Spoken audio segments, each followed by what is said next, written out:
नमस्ते दोस्तों, मैं हूं प्रदीप कुमार। आप देख रहे हैं डिजिटल मार्केट। वीडियो शुरू करने से पहले बता दूं, ये वीडियो एक एजुकेशनल पर्पज़ के लिए। अगर आप स्टॉक मार्केट में कोई भी फाइनेंशियल इन्वेस्टमेंट करते हो तो अपने फाइनेंशियल एडवाइजर से सलाह ज़रूर लें या फिर अपनी सोच समझ के साथ ही स्टॉक मार्केट में इन्वेस्टमेंट करें। अगर आपको स्टॉक मार्केट में कोई भी फाइनेंशियल लॉस होता है तो उसके लिए ये वीडियो रिस्पॉन्सिबल नहीं रहेगी। तो चलो दोस्तों, वीडियो शुरू करते हैं। देखो, आज हम बात करने वाले हैं आंध्रा सीमेंट लिमिटेड स्टॉक के बारे में। एसीएल के नाम से ये स्टॉक एनएसई बीएसई दोनों में लिस्टेड है। आज इस वीडियो में हम स्टॉक की फुली डीपली फंडामेंटल एनालिसिस करने वाले हैं, साथ में पोस्टमार्टम रिपोर्ट करने वाले हैं, देखने वाले हैं इसके पोस्टमार्टम करके कि भाई इसकी रिपोर्ट में क्या निकल के आता है। तो चलो वीडियो शुरू करते हैं। देखो, अगर स्टॉक के करंट शेयर प्राइस की बात करें तो 94 रुपये 80 पैसे इस टाइम स्टॉक का करंट शेयर प्राइस है।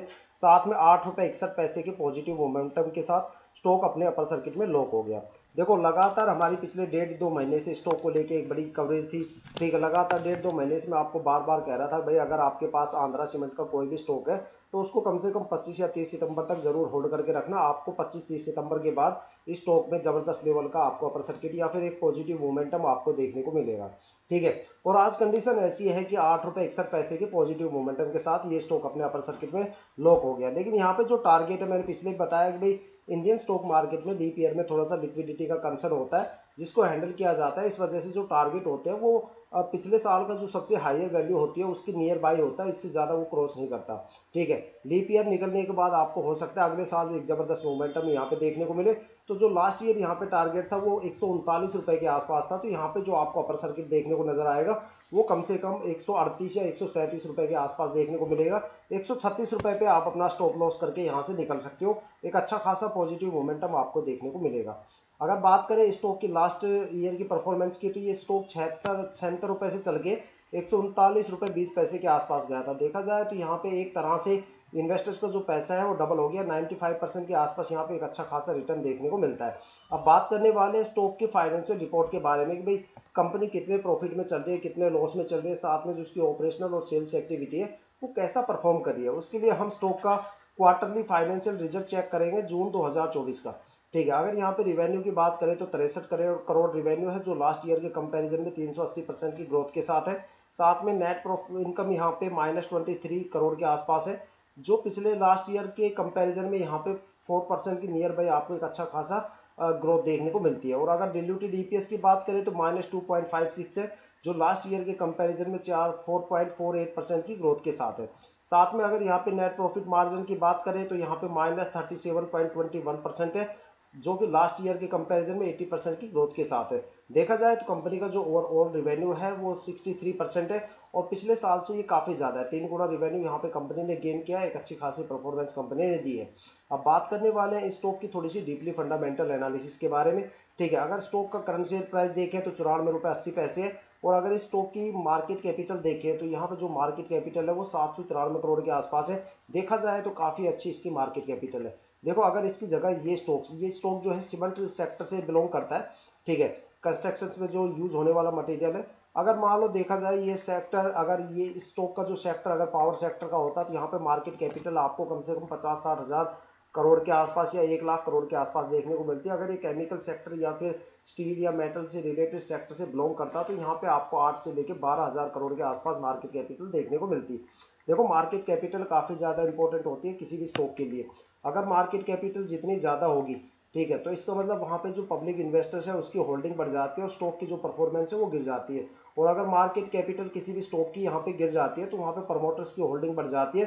साथ में स्टॉक के अंदर एक जबरदस्त पॉजिटिव मोमेंटम देखने को मिलता है। अब ये कैसे होता है ये मैं बताता हूँ। अगर देखो, इंडियन स्टॉक मार्केट में अगर कोई भी शेयर का प्राइस है वो जैसे जैसे मूव करेगा तो यहाँ पे हमारे जो पब्लिक इन्वेस्टर्स है ना उतना ही ज़्यादा पैसा वहाँ पे लगाएंगे। एक ज़बरदस्त यहाँ पे आपको पब्लिक इन्वेस्टर्स की होल्डिंग देखने को मिलेगी, लेकिन जो स्टॉक की परफॉर्मेंस है वो गिर जाती है।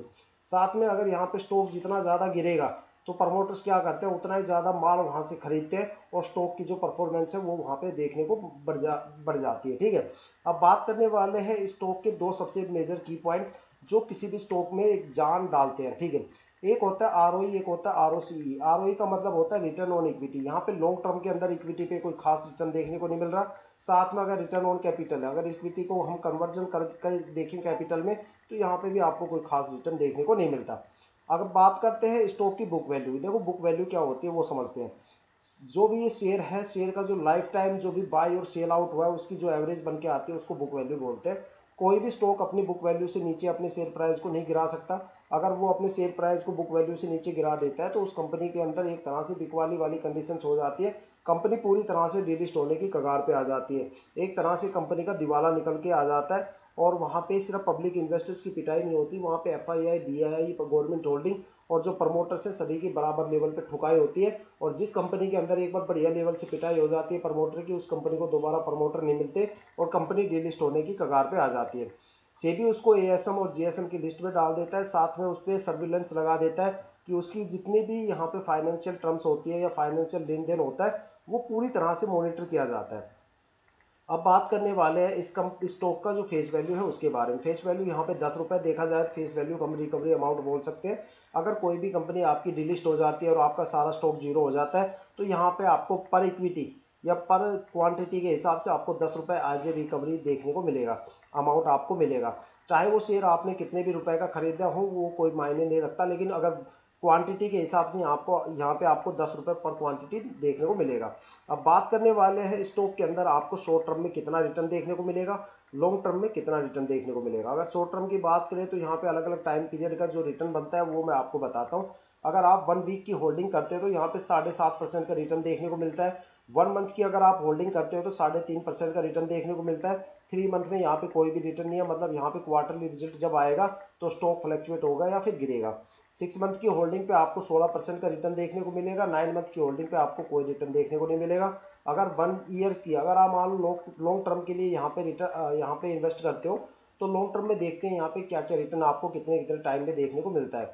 1 ईयर की होल्डिंग पे कोई रिटर्न नहीं है। 2 ईयर्स की होल्डिंग पे यहाँ पे आपको 64% का रिटर्न देखने को मिलता है। 3 ईयर्स की होल्डिंग पे भी 64% का रिटर्न है और 4 ईयर्स की होल्डिंग पे भी सेम है। 5 ईयर की होल्डिंग में यहाँ पे आपका जो पैसा है वो 400 गुना होने के चांसेस है। 3934% का यहाँ पे अच्छा खासा रिटर्न देखने को मिलेगा। अगर एक एवरेज देखी जाए तो 6 मंथ में और 1 वीक में यहाँ पे शॉर्ट टर्म में एक अच्छा खासा रिटर्न है, लेकिन लॉन्ग टर्म में यहाँ पे 5 ईयर्स तो कम से कम आपको होल्ड करना पड़ेगा एक अच्छा खासा रिटर्न देखने के लिए। ठीक है, अब बात करने वाले हैं स्टॉक की होल्डिंग पैटर्न के बारे में। देखो किसी भी स्टॉक का जो होल्डिंग पैटर्न है वो काफ़ी ज़्यादा इंपॉर्टेंट पार्ट होता है। उससे हमें पता चलता है कि भाई कंपनी की जो होल्डिंग है उसमें कितना कितना जो शेयर की क्वांटिटी है किस किसने दबोच रखी है। ठीक है, अगर प्रमोटर्स की बात करें तो यहाँ पे प्रमोटर्स ने कम से कम पिछले साल 95% की होल्डिंग थी, जो इस साल घट के यहाँ पे 90% हो गई। अगर यहाँ पे DII की होल्डिंग की बात करें तो यहाँ पे लास्ट ईयर DII की होल्डिंग 0.01 थी, जो इस साल बढ़ के 0.34% के आसपास आ गई है। साथ में अगर यहाँ पे पब्लिक इन्वेस्टर्स की बात करें तो लास्ट ईयर यहाँ पे 4.99% होल्डिंग थी, जो इस साल बढ़ के 9.66% हो गई। FII की यहाँ पे कोई होल्डिंग नहीं है, साथ में गवर्नमेंट की भी यहाँ पे कोई होल्डिंग नहीं है। अब देखो एक्सपर्ट क्या बोलते हैं कि भाई जो शेयर होल्डिंग पैटर्न है वो कैसा होना चाहिए किसी भी स्टॉक के अंदर। अगर मान लो आप किसी भी स्टॉक के अंदर कोई भी इन्वेस्टमेंट करते हो तो वहाँ पे जो होल्डिंग है वो उसका रेशियो जो है वो 35% होना चाहिए। और वो 35% किस किस का होना चाहिए, प्रमोटर का, DII का, FII का और गवर्नमेंट का। इन चारों की होल्डिंग जो पैटर्न है, होल्डिंग का जो एवरेज है वो 35% तो कम से कम होना चाहिए किसी भी स्टॉक के अंदर एक पॉजिटिव मोमेंटम देखने के लिए। अगर 35% से जितना ज़्यादा आपको वहाँ पे होल्डिंग रेशो देखने को मिलेगा स्टॉक के अंदर, उतनी ज़बरदस्त आपको पॉजिटिव मोमेंटम देखने को मिलेगा। अगर 35% से जितना भी डाउन वहाँ पे आपको रेशो देखने को मिलेगा तो मैं तो यही एडवाइस करूँगा कि जिस स्टॉक के अंदर इन चारों की होल्डिंग अगर 35% या 30% से नीचे चला जाए तो वहाँ से आपको इन्वेस्टमेंट करना ही नहीं चाहिए, क्योंकि इंडियन स्टॉक मार्केट में काफ़ी ज़्यादा स्टॉक ऐसे हैं जहाँ पे 70, 80, 90% प्रमोटर्स की होल्डिंग होती है। इन चारों की होल्डिंग का अगर रेशो चेक करें तो काफ़ी स्टॉक में 70% से ज़्यादा होल्डिंग देखने को मिलती है। वहाँ पे आपको एक अच्छा खासा रिटर्न देखने को मिलेगा। लेकिन अगर 30 या 35% से नीचे अगर आपको कोई भी होल्डिंग देखने को मिलती है तो वहाँ पे आपको एक नेगेटिव परफॉर्मेंस देखने को मिलेगी। वहाँ पे आपको लॉस के अलावा कुछ भी नहीं मिलने वाला। तो देखा जाए स्टॉक के अंदर तो सबसे ज़्यादा यहाँ पे अगर होल्डिंग देखी जाए तो यहाँ पे 90% से अबोव, 90% से ऊपर ही मतलब यहाँ पे आपको होल्डिंग देखने को मिलती है। ठीक है, प्रमोटर्स की, DII की, FII की और गवर्नमेंट की, इन चारों की होल्डिंग 90% से ऊपर है। तो स्टॉक में एक जबरदस्त पॉजिटिव मोमेंटम आपको लॉन्ग टर्म के लिए देखने को मिलेगा। तो देखो दोस्तों, ये थी अब तक की सबसे बड़ी अपडेट आंध्रा सीमेंट स्टॉक के बारे में, साथ में एक बड़ी लेवल की यहाँ पे फंडामेंटल एनालिसिस। अगर आपको वीडियो अच्छी लगी हो तो लाइक शेयर जरूर कीजिएगा। साथ में अगर आप वीडियो पे नए हो तो चैनल को सब्सक्राइब जरूर कीजिएगा, ताकि जितनी भी डेली एनालिसिस करके हम आपके लिए वीडियो लेके आते हैं उसकी नोटिफिकेशन आप तक सबसे पहले मिल सके, ताकि आप स्टॉक मार्केट के हर पहलू के बारे में अपडेट रह सके, अपने आप को अपडेट करते रहे। तो इसी के साथ ये वीडियो समाप्त करते हैं। जय हिंद।